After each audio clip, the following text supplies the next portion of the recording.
მოწოდება დეესკალაციისკენ საქართველოს პრეზიდენტი რუსეთს მიმართავს. რუსეთის დამატებითი სანქციები, ექსპერტები მოსალოდნელ შედეგებზე საუბრობენ. ბადრი პატარკაციშვილის მკვლელობის მომზადების საქმე, გიორგი დგებუაძის პირველი ჩვენება.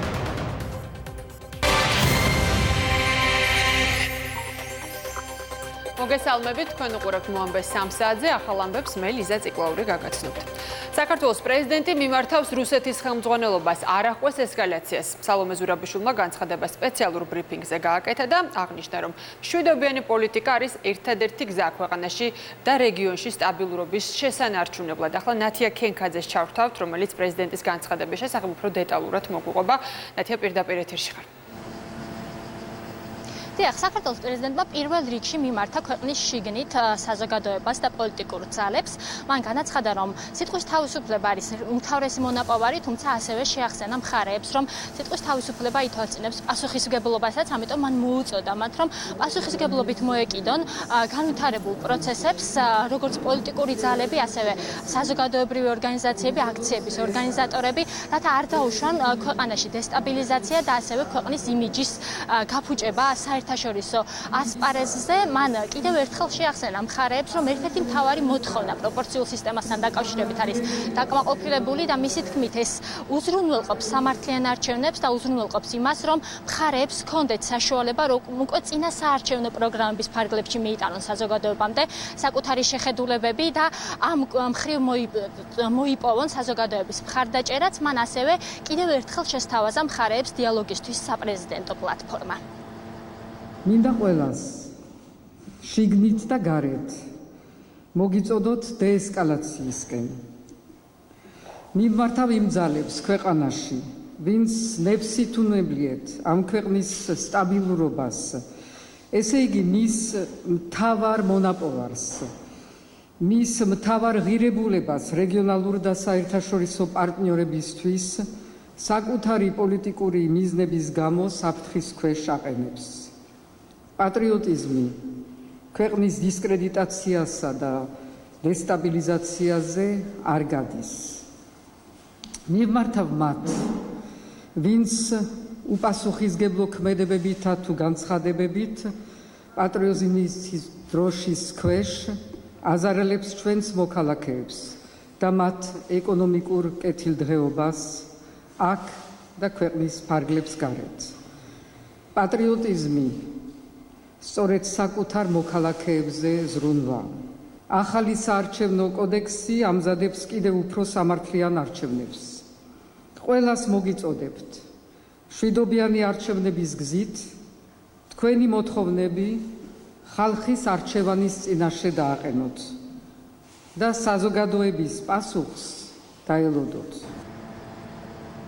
საქართველოს პრეზიდენტმა მიმართა რუსეთის ხელისუფლებას, მოუწოდა მათ, რომ არ აყვნენ ესკალაციას, არ უპასუხონ პროვოკაციებს. მან ისაუბრა საქართველოს მიერ არჩეულ სამშვიდობო პოლიტიკაზე და განაცხადა, რომ ეს არის ერთადერთი გზა სტაბილურობის და მშვიდობის შესანარჩუნებლად. სალომე ზურაბიშვილმა მიმართა რუსეთში მცხოვრებ საქართველოს მოქალაქეებსაც და განაცხადა, რომ საქართველოს ხელისუფლება აკეთებს ყველაფერს მათი უფლებების დასაცავად. მიმართავ რუსეთის ხელმძღვანელობას არ აყვეს ესკალაციას. პარადოქსი იქნება, თუ მეზობელი ქვეყანა მისივე დახასიათებით რადიკალური ძალებისგან წამოწყებულ პროვოცირებას უპასუხებს და ამით მათ დესტრუქციულ მიზნებს შეუწყობს ხელს. აქვე ხაზი უნდა გაუსვა იმასაც, რომ ჩვენი მშვიდობიანი პოლიტიკა არის ერთადერთი გზა ქვეყანაში და რეგიონში სტაბილურობის შესანარჩუნებლად. მიმართავ ჩვენს მოქალაქეებს, რომლებიც ცხოვრობენ რუსეთში. მე თქვენი პრეზიდენტი ვარ და თქვენი კეთილდღეობა ჩვენთვის ძალიან მნიშვნელოვანია. ვიცი, რომ ხელისუფლება ცდილობს გააკეთოს ყველაფერი, რისი გაკეთებაც შეიძლება მოცემულ ვითარებაში, რათა გააგრძელოთ მშვიდად და სტაბილურად ცხოვრება. საქართველოს პრეზიდენტის მიმართვის ადრესატები იყვნენ ასევე საქართველოში მცხოვრები უცხოელები და ტურისტები.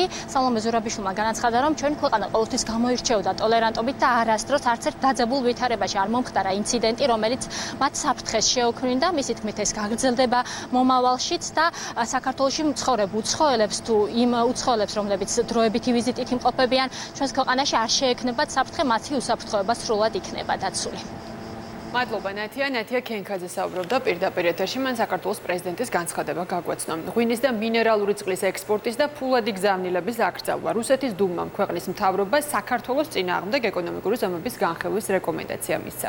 პარლამენტის ქვედა პალატაში გამართულ კენჭისყრაზე ინიციატივას დარბაზში მყოფი დეპუტატების აბსოლუტურმა უმრავლესობამ დაუჭირა მხარი.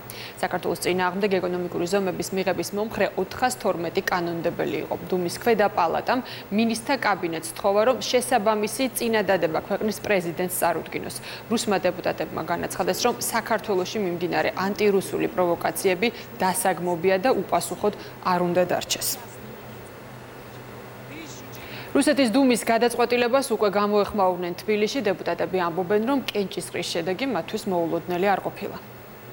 ყველა ხელისუფლება, რომელსაც აქვს ილუზიები, რომ რუსეთზე დამოკიდებულება რამე საკითხში არ არის რისკი, ან ბრიყვია, ან მავნებელია, ან ორივე ერთად. და ჩვენ ვაფრთხილებდით ქართულ ოცნებას, ივანიშვილის გუნდს, რომ მათ უნდა ეზრუნოთ იმაზე, რომ რუსეთს პოლიტიკური მოტივით, ან მისი ბაზრის არასტაბილურობის გამო არ ქონოდა ბერკეტი საქართველოს, ხო? თვითონ შეტყობს ამაში და ეხა აბრალებენ პოლიტიკურ ოპონენტებს, როცა ეს კრიზისიც მათ შექმნილია და ეს დამოკიდებულებას და ამიტომ დროზე სანამ ხალხს გადაურჩევია და რაც აუცილებლად მოხდება, ეხა მაინც მოგვისმინონ, მაგალითად საბანკო რეგულაციები გააუქმონ, გადასახებები დაწიონ და ოდნავ მაინც შეუწყო ხელის ქვეყნის ეკონომიკას.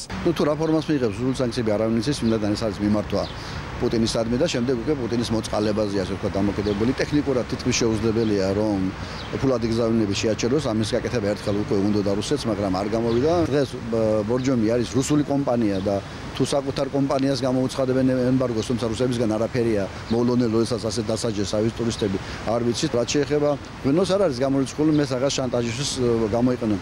დავაკვირდეთ, ბუნებრივია სასიამოვნო არ არის, მაგრამ ერთხელ უკვე გავიარეთ ჩვენ ეს ისტორია და ამით ვერავის შეაჟინებენ. უახლოეს პერიოდში მთავრობა თავის სიტყვას იტყვის, რა შეიძლება გაკეთდეს ამ ვითარებაში და რამ შეიძლება დაიხსნას ქვეყანა იმ მახიდან, რომელიც ნაციონალურ მოძრაობამ მთელი საქართველოს მასშტაბით საკმაოდ ინტენსიური მუშაობის მერე მოახერხა და გაფინა. ეკონომიკური ჯგუფი არ იგულისხმება მხოლოდ ეკონომიკის სამინისტრო, აქ არის ფინანსთა სამინისტრო, თუნდაც კულტურის სამინისტრო და ნებისმიერი უწყება, რომელიც სახელმწიფოში დღეს არსებობს, უნდა იყოს ორიენტირებული ამ შესაძლო კრიზისის პრევენციაზე. რა გავლენას იქონიებს ქართულ ბიზნესზე რუსული ემბარგო? შეზღუდვების დაწესების შემდეგ ყველაზე დიდი ზიანი ტურისტულ ინდუსტრიას მიადგა. ექსპერტები სავარაუდო ნეგატიურ გავლენაზეც მიუთითებენ, რომელიც ღვინის და მინერალური წყლის ექსპორტის, ასევე ფულადი გზავნილების შესაძლო აკრძალვას შეიძლება მოჰყვეს. სანდრო ჯუფალაკიანი გაგვაცნობს ახლა შეფასებებს პირდაპირ ეთერში. სანდრო, გისმენთ, როგორია ექსპერტების მოლოდინი? ეხლა ამ ეტაპზე საკმაოდ დიდი ზარალი უკვე მიადგათ სასტუმროებს, ჯავშნების ნაწილი გაუქმებულია და არა მხოლოდ რუსეთიდან, არამედ DST-ს სხვა სახელმწიფოებიდანაც. სავარაუდოდ ამის მიზეზი საინფორმაციო ფონია, რომელიც მოსკოვმა შექმნა. ასევე სასტუმროებს მოუწიათ ბოლო პერიოდში ფასების დაწევაც. რა თქმა უნდა, აისახა ჩვენ სასტუმროზეც დაახლოებით 10% ჯავშნების გაუქმება მოხდა რუსული ბაზრის. თუმცა ჩვენ არ ვიყავით სრულად დამოკიდებული რუსეთის ბაზარზე, ვაკეთებთ ბაზრების დივერსიფიკაციას, ხდება მარკეტინგული აქტივობები ისეთ ქვეყნებში, რომლებიც უფრო აქტიურად დაიწყებენ ჩამოსვლას საქართველოში, მოკლევადიან პერსპექტივაში ვფიქრობ, ეს არის გალფის რეგიონი. ზარალი როგორც ასეთი, რა თქმა უნდა არის, თუმცა ეს არ არის საგანგაშო და ჩვენ შეგვიძლია ჩავანაცვლოთ სხვა, ასე ვთქვათ, ბაზრებით და ამას ვაკეთებთ. რუსეთიდან თითქმის 80%-ამდე ავიდა, როგორც აჭარის ტურიზმის ადმინისტრაციამ გამოაცხადა აჭარაში, დანარჩენ საქართველოშიც 60% იყო, ოღონდ უკვე 70%-მდე ავიდა ჯავშნების გაუქმება რუსეთიდან, მაგრამ ამას უკვე მიყვა ჯაჭვის სახით, მხოლოდ არა მარტო რუსეთი, არამედ პოსტსაბჭოთა სივრცის სხვა ქვეყნების საკმაოდ დაიწია თბილისში ფასებმა მინიმუმ 15-20 დოლარიანი სხვაობა შარშანდელ წელსა და წამოწიებელ წელს შედარებით ფასების კლება მიმდინარეობს. 300 მილიონი დოლარი ეს ის სავარაუდო დანაკლისია, რომელიც შეიძლება საქართველოს მიადგეს ღვინის ემბარგოს შემთხვევაში, თუმცა ექსპერტები ამბობენ, რომ 2006 წელთან შედარებით საქართველო უფრო ძლიერია და ამ შოკის დაძლევა რთული, მაგრამ შესაძლებელი იქნება. ეს ძალიან მძიმე მდგომარეობაში ჩააგდებს მთლიანად სექტორს. შემიძლია გითხრათ, რომ ამჟამად რუსეთში გადის ქართული ღვინის 63%. 63%. ეს ძალიან მაღალი მაჩვენებელია. არიან კომპანიები, საკმაოდ რაოდენობის კომპანიები, რომლებიც ორიენტირებულნი არიან მხოლოდ რუსეთის ბაზარზე. შარშან საქართველომ გაიტანა ექსპორტზე 200 მილიონი დაახლოებით ღვინო მთლიანობაში, საიდანაც 120 მილიონი მოდიოდა რუსეთზე. დღეს თუ აკრძალვა ამუშავდა, ჩვენი ანალიზით ეკონომიკას დააკლდება დაახლოებით 60 მილიონი დოლარი. ეს დიდი დარტყმა უნდა ითქვას ეკონომიკის ინდუსტრიისთვის გლობალურად დაახლოებით 50% იქნება, ანუ დიდი მოცულობა ხდება იმის ბაზრის, თუმცა უნდა ითქვას ერთი, რომ 2006 წელს როცა მოხდა იგივე ტიპის ემბარგო, ბაზარი დაახლოებით 90-95% დამოკიდებული ვიყავით რუსეთზე. დღეს მდგომარეობა სხვა არის, ხარისხი ძალიან მაღალია, კომპანიებიც რომ მდგრადია, ასე რომ მე მგონი, რომ დღეს უფრო მარტივად შევძლებთ ამ გამოწვევების დაძლევას, ვიდრე ვთქვათ ვიყავით 2006 წელს. რაც შეეხება ფულად გზავნილებს, მართალია შარშან საქართველოში 457 მილიონი დოლარი შემოვიდა რუსეთიდან, თუმცა სპეციალისტები ამბობენ, რომ აკრძალვა ვერ მოიტანს სათანადო შედეგს და საქართველოში ფულის გამოგზავნა იქნება მაინც შესაძლებელი მესამე ქვეყნების მეშვეობით. მადლობა სანდრო ჯუფალაკიანი იყო პირდაპირ ეთერში. კონსულტაციების საარჩევნო რეფორმაზე და მიღწეული კონსენსუსი. მმართველი ძალა, ოპოზიცია და მესამე სექტორი პარტიების დაფინანსების წესზე შეთანხმდნენ.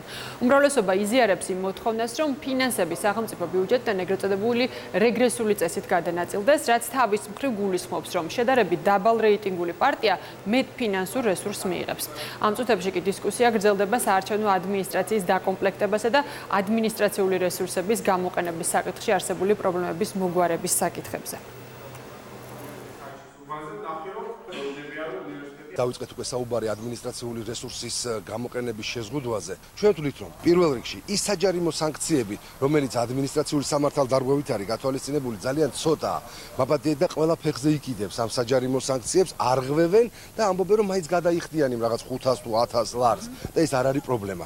ამიტომაც ისეთი სასჯელი უნდა იყოს შემოღებული ადმინისტრაციული დარღვევისთვის, რომელსაც ასე იოლად ვეღარ შეხედავს ერთ-ერთი პარტია ხელისუფლების იქნება ის თუ ნებისმიერი სხვა.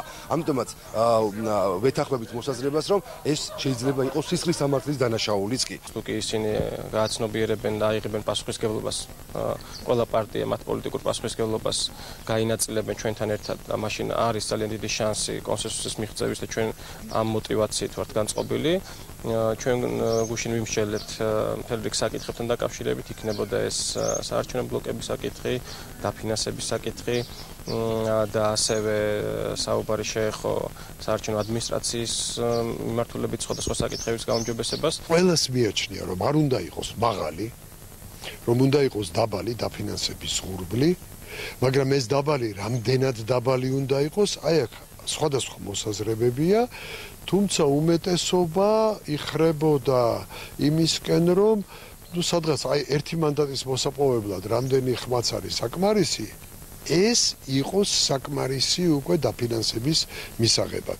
ჩვენ შემთხვევაში ეს გამოვა 0.7 არჩევნების მონაწილეთა 0.77%. პარტიების დაფინანსებას რაც შეეხება არსებული ფორმულა არავის არ მოწონს, არც ჩვენ არ მოგწონს. ჩვენ გვინდა რომ გავამარტივოთ ასევე ფორმულა და გვინდა რომ ჩამოვაყალიბოთ რეგრესული მოდელი. რეგრესული მოდელი ნიშნავს იმას, რომ უპირატესობა ენიჭება მცირე პარტიებს, არის საფეხურებრივი მოდელი, რომელიც პროპორციულად ნაკლებ თანხას აძლევს შედარებით მსხვილ პოლიტიკურ პარტიას და პროპორციულად მეტ თანხას აძლევს შედარებით მცირე პარტიას. აქცია პარლამენტთან საღამოს 7 საათზე განახლდება. ანტისაოკუპაციო მოძრაობის წევრები საკანონმდებლო ორგანოსთან კვლავ გიორგი გახარიას გადადგომას მოითხოვენ. დემონსტრანტები დილის 11 საათზე დაიშალნენ, მათ ღამე პარლამენტთან გაათენეს, სადაც ასევე იმყოფებოდნენ ანტიდისკრიმინაციული კანონის გაუქმების მსურველები. დილამდე მიმდინარეობდა აქცია რუსთაველის გამზირზე და შესაბამისად გზა იყო გადაკეტილი. ადგილზე სიტუაცია სამართალდამცველები აკონტროლებდნენ, დემონსტრანტებს სამომავლო გეგმებზე არ უსაუბრიათ და არ დაუკონკრეტებიათ თუ სად და როდის შეიკრიბებიან. ხელწერილი საფუძველზე გაათავისუფლეს ტაბულას მძღოლი. დავით ჭეიშვილი მთაწმინდის განყოფილებაში დაკითხეს. გამოძიება 276 მუხლის მეორე ნაწილით მიმდინარეობს, რაც ავტოსაგზაო შემთხვევის შედეგად ჯანმრთელობის დაზიანებას გულისხმობს. ავტომობილი და აპარატურა ამ დრომდე საჯარიმო სადგომზეა გადაყვანილი. ტექნიკური ექსპერტიზის დასრულების შემდეგ ის ფლობელს დაუბრუნდება. შეგახსენებთ, გამთენიისას პატრულის თანამშრომლებმა პარლამენტის მიმართულებით კომპანიის მანქანით მოძრავი 4 ადამიანი დაკითხვაზე გადაიყვანეს. ესენი არიან ტაბულას მძღოლი, პარტია ევროპული საქართველოს ოპერატორი და აქციის 2 აქტივისტი, რომლებიც გახმოვანებაზე მუშაობდნენ. 3 მათგანი მანამდე უკვე გაათავისუფლეს, ასევე ხელწერილების საფუძველზე. მძღოლი გამოუშვეს, თუმცა არ გამოგვატანეს მანქანა და აპარატურა, რომელიც მნიშვნელოვანი არის გახმოვანებისათვის და ამ წუთამდე არ უცით სად არის. შინაგან საქმეთა სამინისტრო ამბობს, რომ ჩვენს ერთ-ერთ ფარეხში არის, თუმცა საჯარიმოზე არის, თუმცა როდესაც ბელიაშვილზე მივიდნენ მინდობილობით, იქ მანქანა არ დახვდათ. გამოძიებასთანაც განმარტა ბატონმა დავითმა, რომ მისთვის უცნობია თუ კონკრეტულად რომელი პოლიციელის ჯანმრთელობის დაზიანებაზე არის საუბარი ან რა ფაქტზე, ხოლო გამომძიებელმა დაუსვა შეკითხვა, რომ თითქოს და შტატივი იყო გადმოწეული მისი სატრანსპორტო საშუალებიდან, რომელიც შემთხვევით თუ განზრახ მოხვდა მხარზე პოლიციელს და რის შედეგადაც მას დაუზიანდა ჯანმრთელობა. სწორედ აღნიშნულ ფაქტთან დაკავშირებით მიმდინარეობს გამოძიება და გამოკითხვის შემდგომ იგი გათავისუფლდა განყოფილებიდან. ბადრი პატარკაციშვილის მკვლელობის მომზადების საქმე და გიორგი დგებუაძის იგივე მასტერას პირველი ჩვენება. პროცესზე მან განაცხადა, რომ არ ახსოვს აღნიშნული თათბირი. დგებუაძეს ასევე მოასმენინეს ჩანაწერი, რომელშიც პროკურატურის თქმით თვითონ ფიგურირებს. დეტალებს ახლა ხათუნა გაგნიძე მოგვიყვება.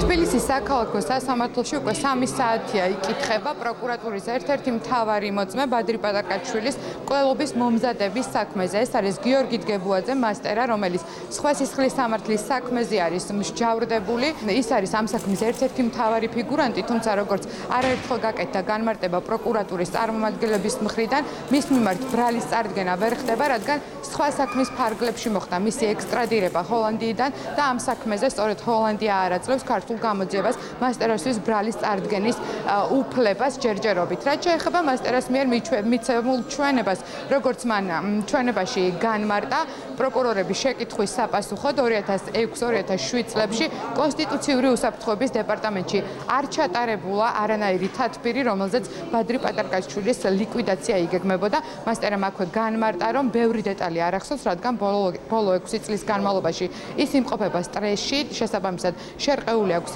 ჯანმრთელობა და გასული წლების ინფორმაციებს ხშირად ვერ იხსენებს, თუმცა მან პროკურორების შეკითხვების საპასუხოდ განაცხადა, რომ ახსოვს და იცნობს მამუკა შაროვს, რომელიც ბადრი პატარკაშვილის დაცვის ყოფილი წევრია, ასევე პროკურატურის მთავარი მოწმეა და მასტერამ ასევე დაადასტურა, რომ იცნობს დავით ზარნაძეს, რომელიც ასევე მოწმე არის ამ საქმეში. შაროვიც და ზარნაძეც კი სასამართლოსთვის მიცემულ ჩვენებაში აცხადებენ, რომ მათ სწორედ გიორგი დგებუაძე იგივე მასტერა 2006-2007 წლებში სთხოვდა ბადრი პატარკაშვილის შესახებ ინფორმაციების შეგროვებას. გიორგი დგებუაძე და წარმოდგენილი გავლენები ბატონები ლევაშვილი, გიორგი გერებაშვილი და ლევან კარდავა მონაწილეობით თუ არა კონსპირაციული თათბირის გადაწყვეტა და რა აზრითაც თქვენეს დასვით მე არ მახსენდება და არ შეიძლება შემგროვება. მამუკა შაროვი კი მახსენდება ესეთი პიროვნება,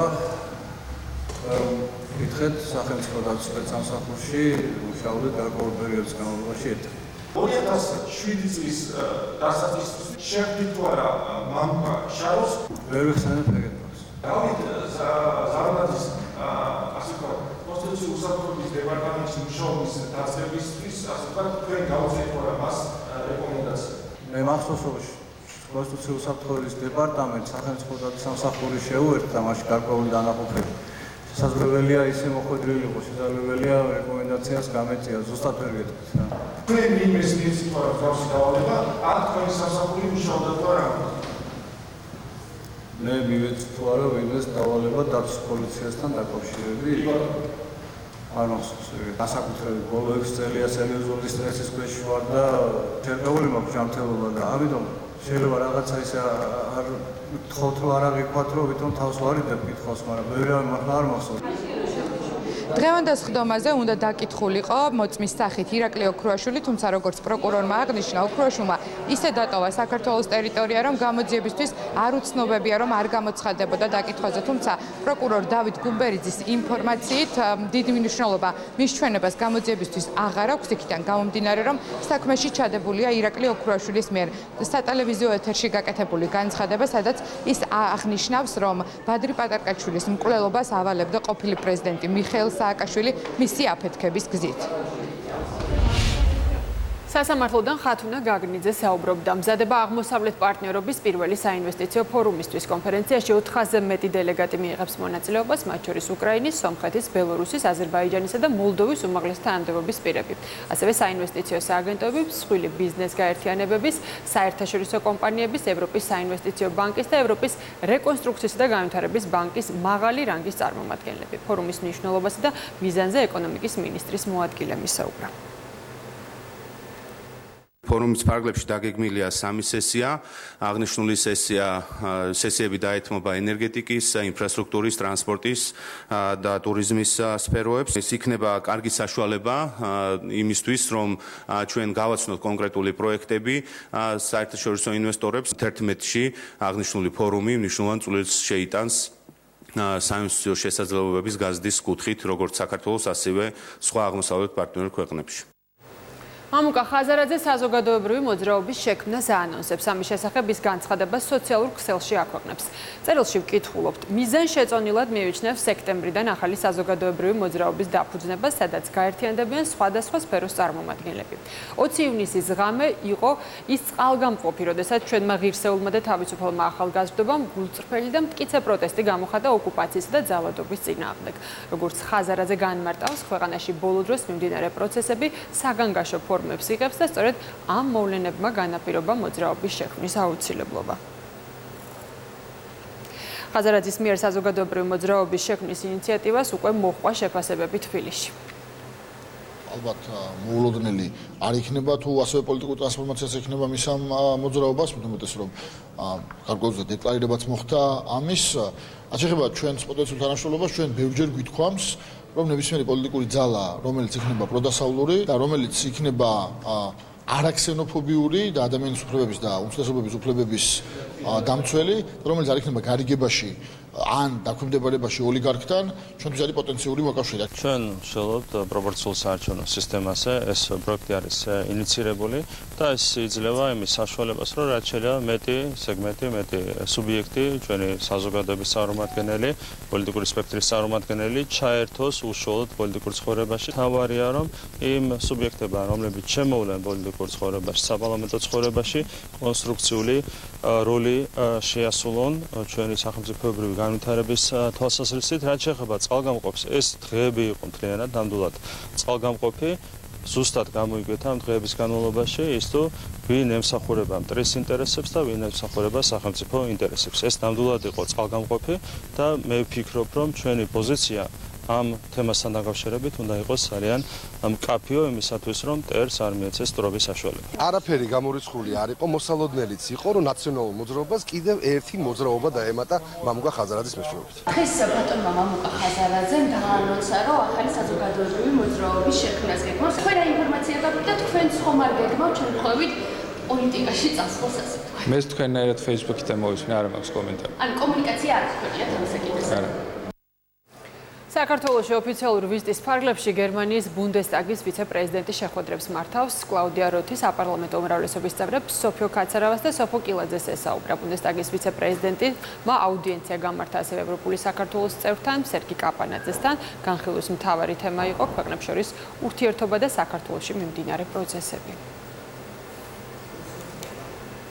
თემირლან მაჩალიკაშვილის საქმეზე შემაჯამებელი დასკვნის დადებას ითხოვს მალხაზ მაჩალიკაშვილი. განცხადება მან გენერალური პროკურატურის წინ გააკეთა. მაჩალიკაშვილის თქმით, უწყებამ პირობა არ შეასრულა, როდესაც განაცხადა, რომ 2 თვეში შემაჯამებელ გადაწყვეტილებას მიიღებდა.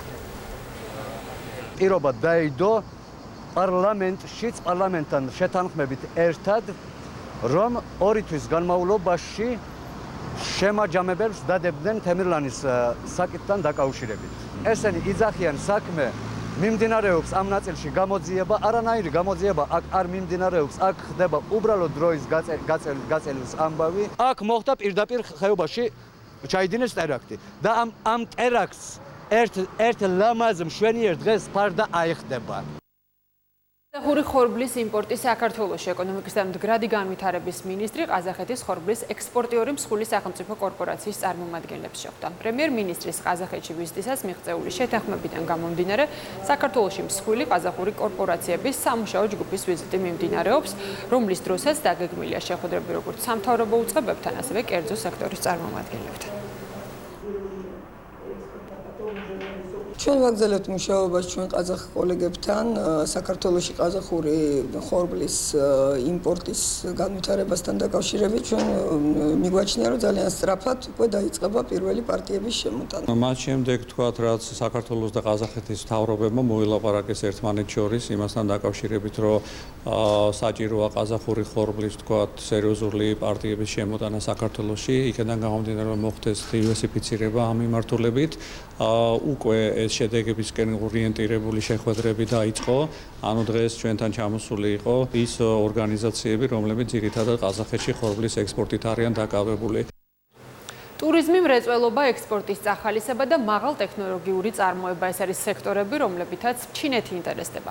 ინვესტიციების მოზიდვის, სავაჭრო ეკონომიკური თანამშრომლობის და სამომავლო პერსპექტივების შესახებ იმსჯელეს დღეს საპარტნიორო ფონდისა და შანსის პროვინციის ქალაქ სიანის ერთობლივ სემინარზე. აზიელ ინვესტორებს ფონდის მენეჯმენტმა ქვეყნის საექსპორტო პოტენციალი და მიმდინარე საინვესტიციო პროექტები გააცნო. ვფიქრობ, რომ პარტნიორობის არსი სწორედ იმაშია, რომ ჩვენს ბევრი რამე ვისწავლოთ ჩვენური მხრისგან და მათგანაც იყოს მაქსიმალური ჩართულობა და ჩვენ უნდა შევუწყოთ ამას პირველ რიგში ხელი, რომ ერთობლივი ბიზნესები განვახორციელოთ. თავარი არსი ყველაფრის ამისა, რასაც დღეს ჩვენ ვაკეთებთ, ეს არის, რომ შეიქმნას ერთობლივი პროექტები, მოხდეს ერთობლივი კომპანიების ჩამოყალიბება და ერთობლივად შევძლოთ პროექტების განხორციელება როგორც საქართველოში, ასევე ჩინეთში. პროექტ ერთი სარტყელი, ერთი გზას განხორციელების კვალდაკვალ ჩვენ უკვე ძალიან დიდ ყურადღებას ვაქცევთ საქართველოსთან ორმხრივი სავაჭრო-ეკონომიკური ურთიერთობების განვითარებას. დღეს მიუხედავად იმისა, რომ გვაქვს ინფორმაცია ქვეყნის საინვესტიციო პოტენციალის შესახებ, ბევრ ახალ პროექტს გავეცანით. ინტერესი ჩვენი მხრიდან დიდია, შესაბამისად საინტერესო ბიზნეს შემოთავაზებებით დავბრუნდებით. გორში საცხოვრებელ სახლში მომხდარი ხანძრის შედეგად 16 წლის მოზარდი დასჯავდა. ექიმების განცხადებით მისი ცოცხლის საფრთხე არ ემუქრება. გოგონა გორის დედათა და ბავშვთა ცენტრის რეანიმაციულ განყოფილებაშია გადაყვანილი. ხანძარი მშვიდობის ქუჩაზე იყო. წინასწარი ინფორმაციით ცეცხლის შესაძლოა დაუდევრობამ გამოიწვია. ადგილზე მოსულებს დაგხვდა კარი და კეტილი. მეხატვრის მაშველების მიერ ფანჯარს მოეხსნა გისოსები და გამოვიყვანეთ 16 წლის გოგონა უნებელად. ცეცხლის ლიკვიდაცია მოხდა უმოკლეს ვადაში. რასაც შეეხება ცეცხლის ხანძრის გაჩენის მიზეზებს, ამას გამოძიება დაადგეს. 112-ის ბრიგადამ იავნანას კრიტიკული მედიცინის დეპარტამენტში შემოიყვანა პაციენტი 16 წლის აირების და კვამლის ტოქსიური ეფექტის ზემოქმედების მდგომარეობით. მისი მდგომარეობა იყო საშუალოზე მძიმე. ამჟამად მდგომარეობა სტაბილურია, გადის მკურნალობას. გაიცანი საქართველოს ტურიზმის ეროვნული ადმინისტრაციის ორგანიზებით ხევსურეთსა და ხევში პრესტური გაიმართა. სხვადასხვა მედიის 30-მდე წარმომადგენელი იმ სასტუმროებსა და გესტ-ჰაუსებს გაეცნენ, რომლებიც ჩართული არიან კამპანიაში გაატარე ზაფხული საქართველოში. ტურისტ წევრებმა ჩრდილის ბანაკი დაათვალიერეს, ასევე მოინახულეს არტ-ჰაუსის სახელოსნო და მონაწილეობა მიიღეს ადგილობრივი კულინარიული და ტრადიციული ხელსაქმის მასტერ-კლასში. მედიის წარმომადგენლებმა სოფელ როშკადან აბუდელაურის ტბებამდე ფეხით 14 კილომეტრიანი მონაკვეთიც გაიარეს. ხევსურეთის მონახულების შემდეგ კი ყაზბეგის მუნიციპალიტეტს ეწვივნენ და დაათვალიერეს ჯუთა.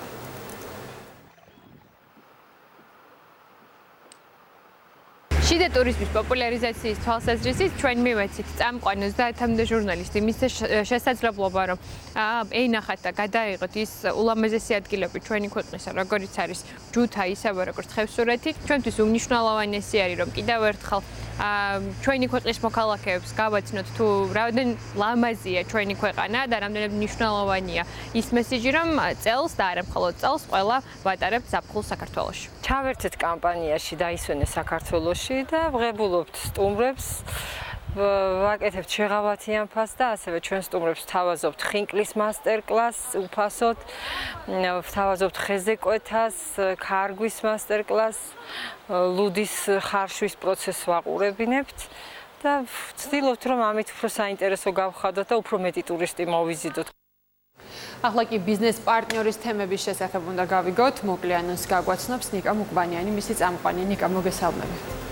ლიზა, გამარჯობა. როგორც უკვე ცნობილია, საქართველოს რუსეთისგან დამატებითი სანქციების მოლოდინშია საუბარია ღვინის, მინერალური წყლებისა და ფულადი გზავნილების შესაძლო აკრძალვაზე. სახელმწიფო დუმამ შესაბამისი განცხადება უკვე მიიღო და ახლა საბოლოო გადაწყვეტილება რუსეთის პრეზიდენტზეა. ბიზნეს პარტნიორში გეტყვით რა გავლენა შეიძლება მოახდინოს მოსალოდნელმა ეკონომიკურმა სანქციებმა საქართველოს ეკონომიკაზე. ასევე გიამბობთ შრომის უსაფრთხოების პოლიტიკის ახალ დოკუმენტზე და გეტყვით რა პოზიცია აქვთ სამშენებლო სექტორსა და ექსპერტებს ამ დოკუმენტთან დაკავშირებით.